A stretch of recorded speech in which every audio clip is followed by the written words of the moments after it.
Pues bueno, un gusto aquí y venir a platicarles un poco sobre lo que nos pasó a nosotros. Como ustedes saben, el 2019 fue un año muy diferente para México, en el cual se suscitó un nuevo paradigma y muchos cambios. Dentro de estos cambios se tuvieron que hacer varias modificaciones para alcanzar una mejor distribución de tratamientos antirretrovirales para los pacientes. Esto implicó poner un poco más de peso sobre un mismo tratamiento de integrasa y evidentemente esto implicó muchos cambios para nosotros, de tal manera que tenemos ahora una mayor cantidad de pacientes que están con inhibidores de la integrasa que con medicamentos no nucleósidos. Ahora bien, eh, mm, que siga hablando, dicen. Entonces, este, esto nos llevó a tener que diseñar protocolos rápidos. Realmente los cambios que tuvimos que hacer en ese momento los tuvimos que hacer dentro de 2 meses. No tuvimos mucho tiempo para poder hacer esas modificaciones. Sin embargo, tuvimos que hacerlo basado en la experiencia científica. Y no solamente fueron cambios, sino también inicios, al grado que hoy los tratamientos que tenemos o los pacientes, ustedes saben que la Clínica Condesa en las dos sedes suma más de 18,000 pacientes y pues tenemos más de 4,000 pacientes que se encuentran con Victegravir, emtricitabina y tenofovir alafenamida, muchos de los cuales son de inicio. ¿Qué pasa con las simplificaciones? También nosotros nos hacíamos preguntas como las que ustedes estaban haciendo hace ratito sobre dar una 600 lo paso a dar una 800, en qué casos sí, en qué casos no, el historial farmacológico previo que tenía y todo esto con medio entonces fue pues básicamente basándonos en la evidencia científica que teníamos y en lo que se fue generando que pudimos ver esto. Hoy el tema que yo les voy a dar es el tema de switch. La parte de switch es bien importante porque si bien es cierto, el inicio rápido va a limitar las infecciones, también si el paciente empieza a abandonar tratamiento por cuestión de apego, de adherencia o empezamos a tener efectos adversos en nuestros pacientes, vamos a tener otras comorbilidades y otros problemas. Y los switch nos pueden llegar a ayudar y solucionar esos problemas, prevenir que haya aparición de otras enfermedades o bien favorecernos que esas otras enfermedades que han ido apareciendo con el tiempo en nuestros pacientes se logren controlar de mejor manera. De la misma manera, también el que haya una disminución en la adherencia nos va a favorecer fallas y posteriormente que tengamos que usar tratamientos o más complicados o incluso si lo queremos ver por costos, sería más costo no solamente económico, sino a la salud de los pacientes. Y estos switch también nos pueden ayudar en este aspecto. A lo largo de la presentación vamos a ver 3 casos clínicos que yo creo que están muy familiarizados con este tipo de pacientes y para ver qué es lo que podemos hacer y las resoluciones que tenemos. Eh, lo que les platicaba, algunas cosas que ya hemos visto a lo largo de las presentaciones anteriores en las cuales no voy a ahondar mucho, pero sí haciendo énfasis en esto. El switch de tratamiento es un esquema de uno a otro, pero por causas que no se relacionen con el control virológico. Y este es un punto que debemos tener bien en cuenta cuando hacemos un switch por cambio o una optimización del tratamiento por efectos adversos. Debemos de tener pacientes que estén con la carga viral suprimida. Lo podemos hacer por distintas causas, efectos adversos, simplificaciones, como decíamos ahora, decían que queremos siempre una tableta única, pues sí es más fácil, es más cómodo. Y más que lo queramos nosotros, lo quieren los pacientes, que es uno de los puntos importantes. Comorbilidades, disminuir interacciones o favorecer el tratamiento de ciertas comorbilidades. En el embarazo también se pueden hacer optimización de tratamiento, evitar toxicidad. Y si nosotros vemos cuáles son los criterios que nos pueden llevar a una falla del tratamiento antirretroviral, también vamos a ver que dentro de estos criterios de falla vamos a tener ciertas oportunidades para poder evitar llegar a esto. Si tenemos muchas pastillas y podemos reducirlas a una sola o una sola toma, si tenemos dosificaciones de cada 12 horas, pero el paciente puede pasar a una sola toma al día, si hay restricciones alimentarias o interacciones farmacológicas por otras enfermedades, también podemos evitar estos efectos. Si tenemos algún efecto adverso propio del medicamento o que ya el paciente esté diciendo que en su calidad de vida se ve afectada, recordemos que ya no son solamente el 90-90-90 o el 95-95-95, sino que hay una cuarta cifra que es calidad de vida del paciente. Y este es uno de los puntos que debemos considerar a partir de ya algunos años hacia acá y hacia adelante también, que va a ser bien importante para los pacientes. Cuando nosotros hablamos de efectos adversos, tenemos que ver que podemos tener tres efectos adversos. Unos que pongan el riesgo a la vida de manera inmediata, que son los que yo tengo que solucionar justo en ese momento. Otros que no me van a poner en riesgo la vida, pero sí me van a generar un deterioro clínico del paciente en algún aspecto. Y otros que ya van a ser efectos adversos crónicos, pero no por ser crónicos no necesitan una intervención, no necesitan evitar ese tipo de situaciones. En cualquiera de estos casos, nosotros podríamos hacer una modificación. Sabemos cuáles son los efectos de los medicamentos, cuál es la toxicidad que pueden llegar a tener a corto, mediano o largo plazo. Ahora lo que falta es ese conocimiento que ya tenemos sobre esos efectos adversos, cómo solucionarlo. Y para esto se nos presentan las oportunidades del switch o de optimizaciones de tratamiento, para ir previniendo y disminuyendo estos efectos adversos. La simplificación es muy sencilla. Tomas 3 tabletas al día, ahora vas a tomar una. Tomas 2 tabletas en la mañana, 3 tabletas en la noche, ahora a lo mejor puedes tomar solamente 2 en una sola vez al día. Siempre y cuando nosotros mantengamos la eficacia del tratamiento, que es un punto clave, no solamente para el switch u optimización de tratamiento, sino también en los pacientes experimentados. Sabemos, como ya nos comentaba la doctora Isabel, que las comorbilidades han ido en aumento. Y las comorbilidades, si nosotros lo vemos en esta cohorte, que eran pacientes que tenían más de 14 años del diagnóstico y de estar en tratamiento antirretroviral, vemos que también existe un abuso en el alcohol, vemos que hay una mayor cantidad de infecciones por hepatitis C o de hepatitis B cuando los comparamos con la población general. Y esto no solamente nos va a repercutir en que haya más enfermedades, sino en que va a haber más deterioro de ciertos órganos, riñón, hígado, pulmones. Y si nosotros comparamos la posibilidad de que una persona tenga más comorbilidades conforme va envejeciendo, fíjense en esta tabla que es bien interesante.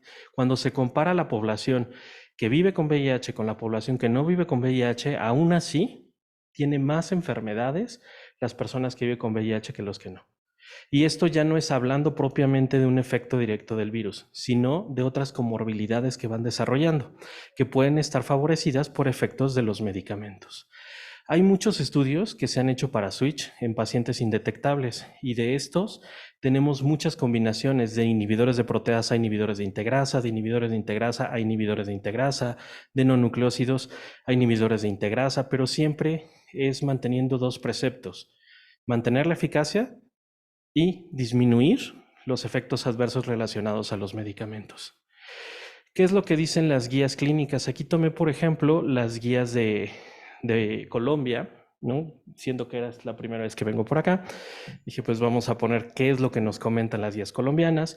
Y realmente lo que nos comentan, y está muy puntual, muy específico, es qué es lo que yo quiero hacer. Necesito que si voy a hacer un switch o un cambio, sea pensando en que mi paciente tiene un riesgo incrementado de efectos adversos y yo quiero disminuirlos.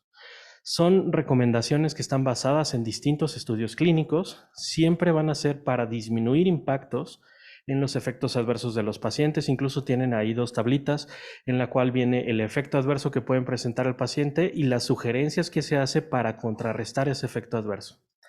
Y otro de los puntos es que siempre son bien enfáticos en supresión virológica y facilitar adherencia, supresión virológica y facilitar adherencia, que son los puntos clave que necesitamos al momento de que hacemos un switch.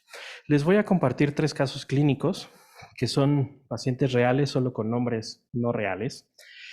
Juan es un joven de 23 años, es un hombre que tiene sexo con hombres, se diagnosticó por medio de un tamizaje en una campaña en 2018.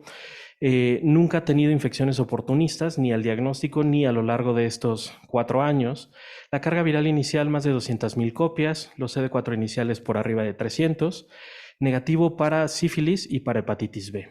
Dentro de la evolución que tuvo, a los 2 meses presentó una disminución esperada de la carga viral, a los 6 meses ya se logró mantener indetectable el paciente y desde que empezó el tratamiento él manifestó estos efectos. Tengo sueños vívidos, sudo mucho por las noches, tengo mareos en las mañanas, se incrementan cuando lo junto con los alimentos o cuando tengo poco tiempo de que me tomo el medicamento y el alimento. Si no duermo, se me incrementan más los efectos, al grado que dejó de desvelarse y limitó su vida social para evitar tener estas interacciones medicamentosas. Hoy día se le hacen estudios para hepatitis B y hepatitis C que sale negativo, una densitometría ósea donde está en rangos normales, tiene una creatinina normal, un perfil de lípidos sin alteraciones y sus pruebas de función hepática están normales en un paciente que está indetectable. Ahora, de acuerdo a los antecedentes que nos presenta el paciente, ¿sería necesario un cambio de tratamiento? La realidad es que sí, y lleva 4 años diciéndolo el paciente. Son 4 años en los cuales sabemos nosotros que los efectos neuropsiquiátricos relacionados con el efavirenz se van a presentar dentro de los primeros días y semanas. La mayor parte de las veces estos efectos van a desaparecer. Sin embargo, también está comprobado que hay cierto porcentaje de pacientes que a lo largo del tiempo no desaparecen. E incluso uno de los problemas que sucede con estos pacientes es que los normalizan al integrarlos a su vida, considerando que ya son parte de ellos y que estos efectos son normales o esperados por el medicamento y que se tiene que adaptar a vivir con ellos el resto de la vida. Y aquí es donde la labor del médico empieza, y empieza a hacer una entrevista bastante estructurada, muy dirigida a este tipo de efectos neuropsiquiátricos. Saber qué alteraciones son las que puede llegar a producir los medicamentos, en este caso estamos hablando del efavirenz, saber si tiene alguna alteración cognitiva, si tiene alteraciones psicóticas, si ha desarrollado un trastorno depresivo, si tiene alteraciones para dormir, si no ha empezado con ansiedad y qué tanto esto ha repercutido en su vida. Sabemos, de acuerdo a los datos del estudio ópera, que muchas veces lo usamos para ver solamente lo del peso, pero tiene esta parte de desenlaces neuropsiquiátricos. Resulta que el estudio ópera también ponía pacientes y los dividía entre los que ya tenían enfermedad psiquiátrica previa y los que desarrollaron enfermedad psiquiátrica durante el tiempo del tratamiento. Si nos damos cuenta, en los 3 esquemas que se usaron como comparadores, dolutegravir, efavirenz y darunavir, hubo aparición de síntomas neuropsiquiátricos. Sin embargo, cuando nosotros nos enfocamos en ver ya porcentajes, vemos que para efavirenz se presentaron la mayor cantidad de insomnio, de ansiedad, de depresión y de tendencia suicida cuando lo comparamos con otros esquemas de tratamiento. Entonces, no solamente es un tema de peso, sino también de los trastornos neuropsiquiátricos. Esta cohorte, que es la cohorte Big Star, es una cohorte donde se hace una comparativa entre pacientes que nunca habían tenido tratamiento antirretroviral, que son los pacientes naive, y pacientes que ya habían sido experimentados y que se modificó su esquema de tratamiento al esquema de tratamiento con Victegravir. En este caso, los resultados que les coloco son los resultados a los 12 meses. Aquí, una vez que se hizo la modificación, como vamos a hablar solamente de switch, vamos a ver solamente la población experimentada y ver qué es lo que sucedió en esta población. En esta población se hicieron varios cuestionarios. Uno de ellos es el de los síntomas relacionados al VIH, otros de funcionalidad, otros de cuestiones psicológicas. Y lo que sucedió aquí es bien interesante. Resulta que los pacientes que venían con tratamientos con efavirenz que fueron modificados a el tratamiento con Victegravir presentaron no solamente una mejoría en la capacidad funcional física, sino también en la capacidad mental. Adquirieron mayores puntajes, ¿sí?, comparativamente con el basal, para un incremento en el puntaje neurocognitivo y en cuanto a funcionalidad en salud mental. Es decir, que esta modificación o este cambio de tratamiento no solamente va a prevenir que aparezcan, sino que si ya aparecieron, sí va a hacer que disminuyan y va a darnos una mejoría en cuanto a la sintomatología. Y esto se vio y se mantuvo durante los 6 y 12 meses del estudio, que es una mejoría bastante rápida. En la clínica tenemos este estudio donde fueron 1,600 pacientes y fue una comparativa entre pacientes que tenían efavirenz y pacientes que se iniciaban con Victegravir. ¿Qué es lo que pasó? También se hicieron muchos cuestionarios en el ámbito de función mental para saber cómo estaban y definitivamente los pacientes que recibieron el régimen con Victegravir, emtricitabina y tenofovir alafenamida reportaron una mejoría en su calidad de vida. Reportaron también una mejoría en el sueño, una mejoría en el funcionamiento global general. Entonces, estos ya son pacientes que nosotros tenemos en la clínica que se pudo hacer esa comparativa y es en un periodo solamente de 4 meses.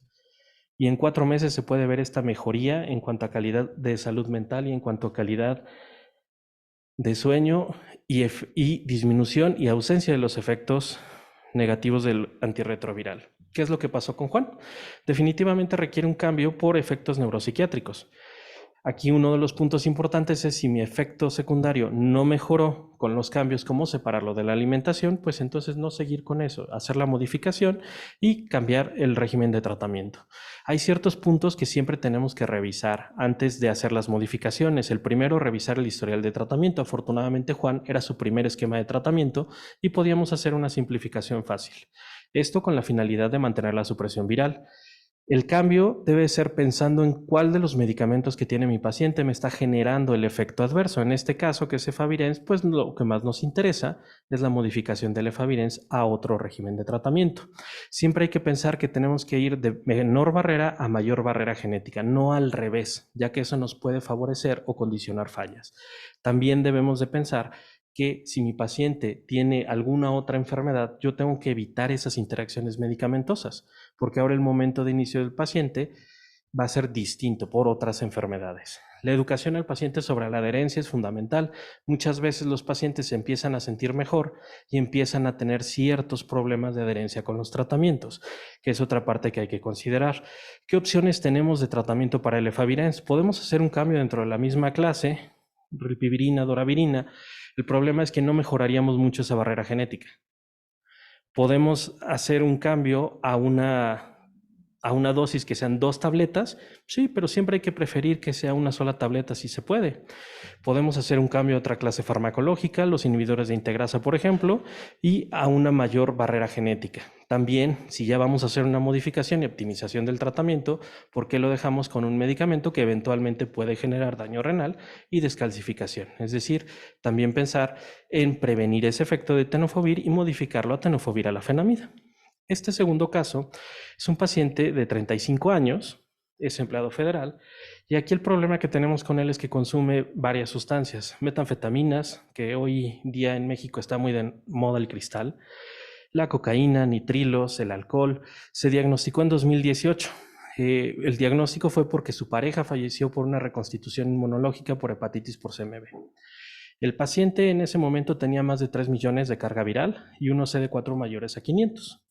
No tenía hepatitis B, no tenía hepatitis C y en ese momento se diagnosticó con sífilis y se trató.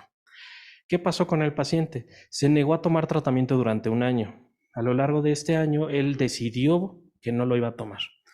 Cuando el paciente decide, entiende y se compromete consigo mismo a tomar el tratamiento, en lugar de acudir a la clínica, se toma el último frasco de medicamentos que tenía de su expareja, que ya había fallecido. Cuando llega con nosotros, el paciente ya tenía poco más de un mes de estar tomando el tratamiento antirretroviral. El problema aquí fue que el paciente se lo tomó como quiso, como entendió o como recordaba que su pareja se lo tomaba y realmente acude porque ya se le estaban acabando las pastillas.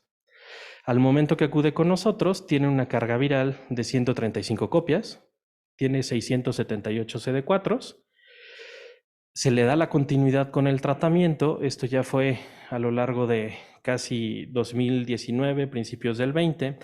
Dentro de todo este tiempo se le hace seguimientos anuales al paciente por el tema de la pandemia, como nos encontrábamos con COVID. Y en lo largo del 2020, este es un paciente que empieza con el consumo de las metanfetaminas. En el 2021 se hace estudios otra vez de seguimiento, el RPR nuevamente vuelve a ser positivo, se le vuelve a dar tratamiento, pero ya surge con anticuerpos de hepatitis C reactivos. Tenía una carga viral de hepatitis C superior a los 2 millones, se le hace la densitometría ósea, donde todavía se encontraba en rangos normales. Sin embargo, el paciente ya presentaba una creatinina de 1.5, la previa de 6 meses antes era una creatinina de 1, el perfil de lípidos con dislipidemia, específicamente hipertrigliceridemia y colesterol HDL disminuido, evidentemente las pruebas de función hepática alteradas, el examen general de orina sin problemas y dentro de los ultrasonidos solamente la hepatopatía crónica. La elastografía con F0, F1 no representa mayor problema. De acuerdo a todo esto, nuestro paciente ustedes considerarían que requeriría un cambio. ¿Y por qué? Realmente nuestro paciente tiene 2 situaciones que nos llevan a pensar en que necesitamos una modificación. La primera, la hepatitis y como comorbilidad y las interacciones. Y la segunda, el deterioro de la función renal. ¿Qué es lo que...? ¿Perdón? Ah, estaba indetectable.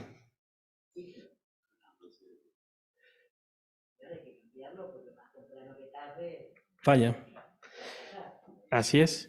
Entonces, viendo específicamente qué pasa con las hepatitis, la indicación de las hepatitis es todos los pacientes que se diagnostican con hepatitis C se les debe de dar la posibilidad de un tratamiento con antivirales de acción directa.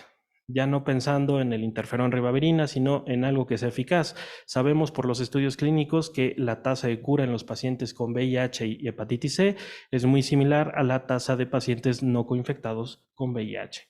Entonces, siempre ir y preferir esos esquemas. El problema es que existen múltiples interacciones medicamentosas, dentro de las cuales en este paciente tenemos interacción con efavirenz y además tenemos la posibilidad de que se incremente el riesgo de daño renal con el uso de tenofovir disoproxilo. Si bien nuestro paciente ya tiene deterioro de la función renal, podemos condicionar al momento de no hacer la modificación un mayor deterioro del paciente.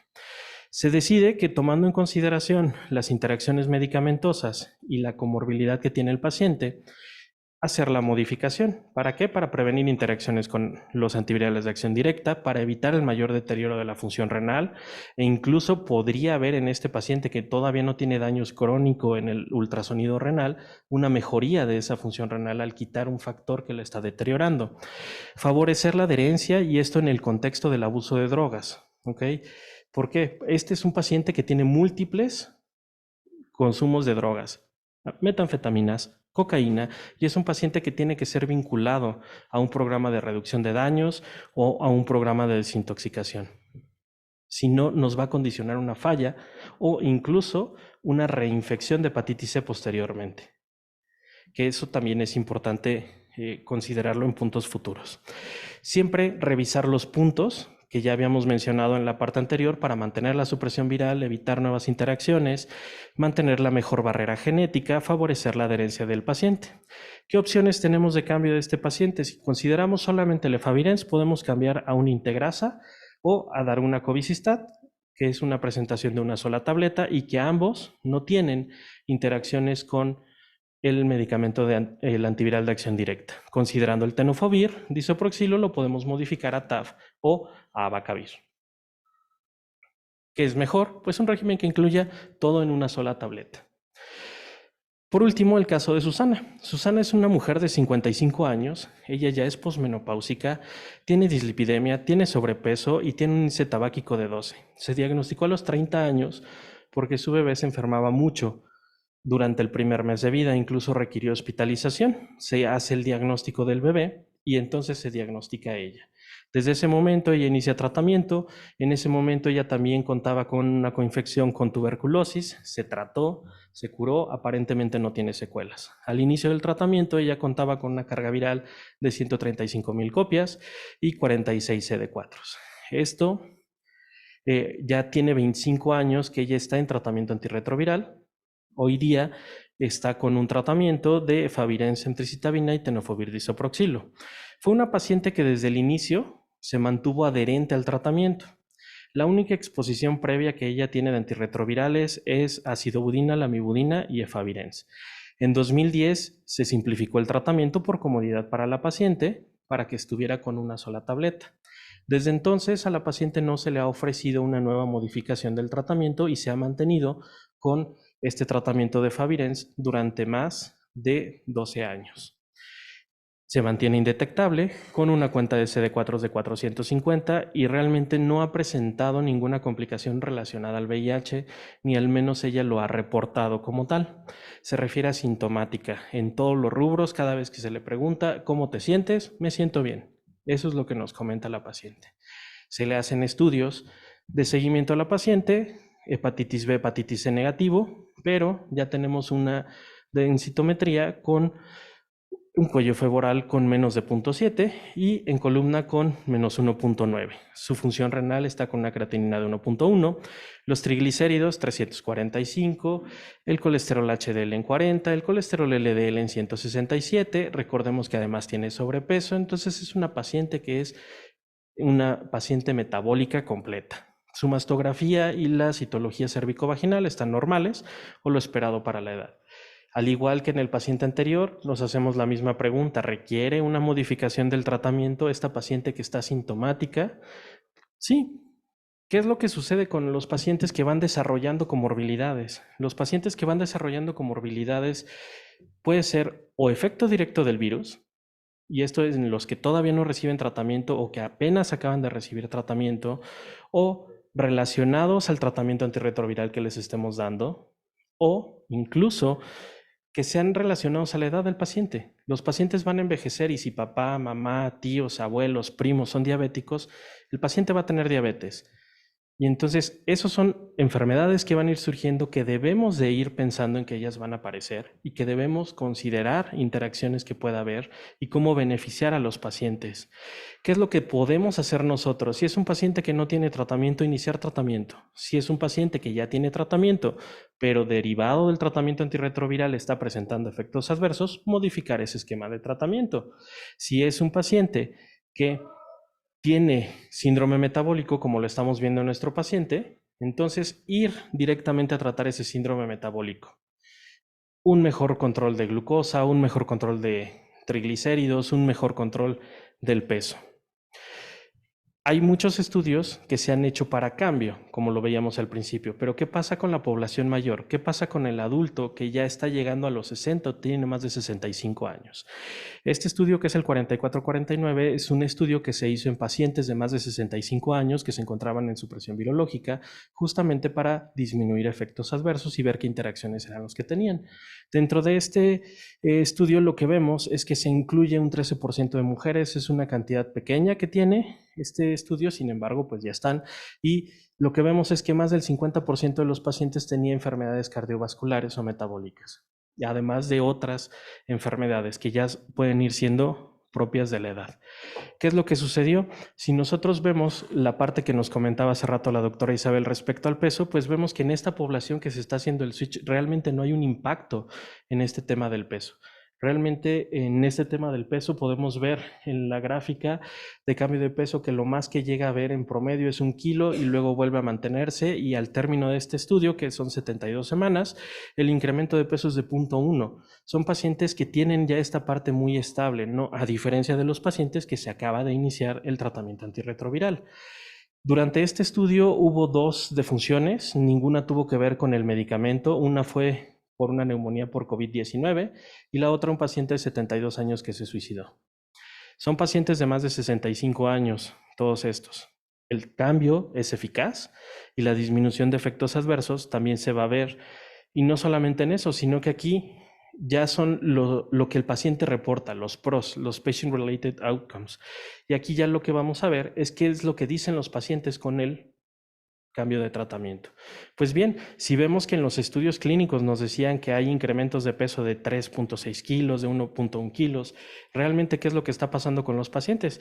En este estudio, que es un cambio de pacientes de efavirenz a Victegravir, pues fíjense cómo a las 48 semanas el incremento de peso real reportado por los pacientes fue solamente en promedio 0.93, ni siquiera llegó al kilo de aumento de peso. Entonces, este tema de peso en los pacientes es multifactorial. Hay muchas circunstancias y situaciones que pueden llevar.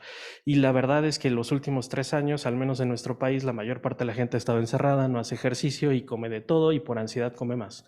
Entonces, este incremento de peso que hemos visto en muchos de nuestros pacientes también tienen otros componentes que no podemos decir solamente es por el medicamento.